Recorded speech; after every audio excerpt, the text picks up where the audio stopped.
Սիրելիներ, եկեք այս ժամին միասին խոնարհենք ոչ միայն Տիրոջ անսահման սրբության առջև, այլ նաև մեր խղճի խորքի մեջ եւ տեսնենք, թե արդյոք կապրինք այնպես, ինչպես սպասողներ Տիրոջ օրվան, որ պիտի կա որպես քողմը գիշերին, արդյոք պատրաստ ենք ոչ թե թադելու այս աշխարհը, այլ մենք մեզ թադել, որպեսզի չթադվենք ուրիշներու հետ։ Արդ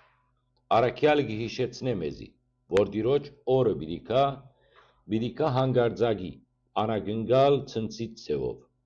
պիտի կա մերկացնելու սուդը, բղծությունը եւ ամեն ինչ, որ Աստուծո մեջ է։ Արդյոք, երբ այդ օրը կգա, ինչպես պիտի գտնե մեզ Տերը,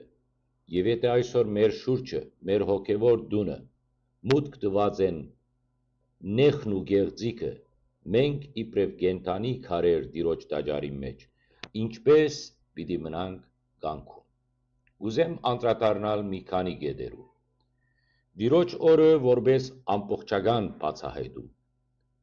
Տիրոջը պիտի կա որպես քողմը գիշերին, երբ երկինքը մեծ ցայնով պիտի անցնին, դարերը գրագով պիտի խախտին եւ երկիր ու անոր վրա եղող գործերը պիտի մերկացվին։ Պետրոս 3:1-10